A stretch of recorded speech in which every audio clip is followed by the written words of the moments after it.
I'm going on my morning walk outside in nature to commune with God, and there's an object lesson that has been literally sitting up the street from me for so long that I've been wanting to share with you all. So I figured I'd finally record it so you can see the lesson. I'm using my phone, so it's a little bit different quality, but I had to share this beautiful lesson with you, so I hope you enjoy. God bless. Okay, as you can see, there's like a whole line of these trees, and these are like supposed to be like evergreen type of trees. Now, I first saw this lesson actually right here. Sorry if you hear the noise in the back, they're doing some road work. But as you can see, these two trees are like together, right? And one is completely dead and the other is completely alive, or maybe it's actually starting to die now. Wow, it's actually kind of starting to die, which is a whole nother lesson that the Lord is showing me. If you come to the bottom, they're connected.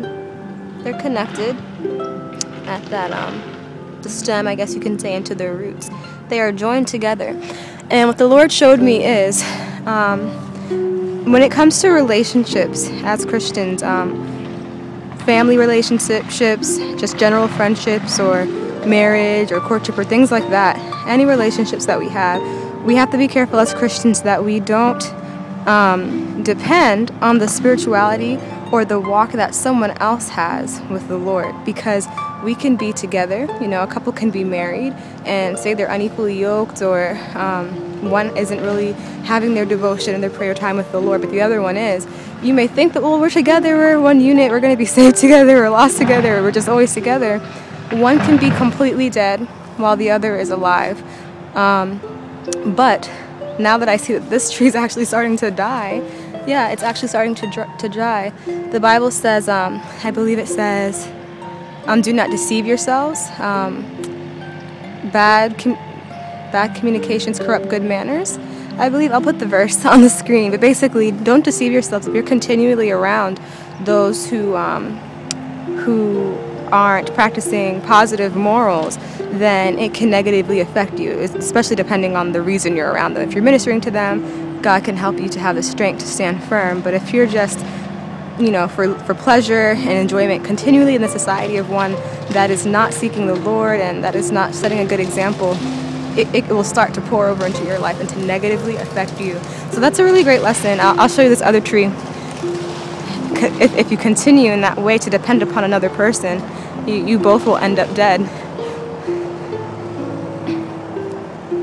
Like these two trees here, if both aren't trying to seek the Lord for themselves and they're just depending on each other, and both of them aren't seeking the Lord, the other one was one seeking the Lord, but both of them aren't, you'll both end up dead. And yeah, you'll still be connected, but each one of you has to seek the Lord for yourselves. And right here, you can see the distinction even more.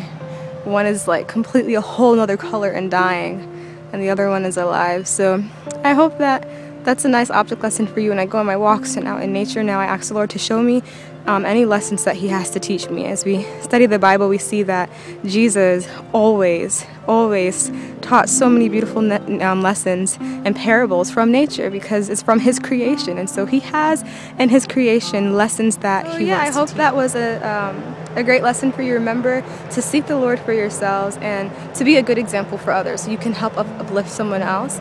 And be careful of your associations, who you're always around, what you're always watching, listening to, exposing your avenues to, because you know, we're all connected to each other in one way or another.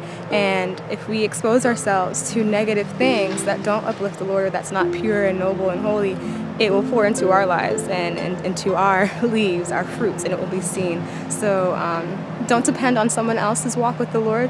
Have your own, and you can encourage one another, definitely, but make sure you have that close walk with God, because He wants to have a special walk with you Himself too. And yeah, so let's be like evergreen trees that stand tall and whose leaves and will bring fruit in due season, and that will never wither like some of these poor trees that we saw here today. So God bless, and I'll talk to you later. Bye.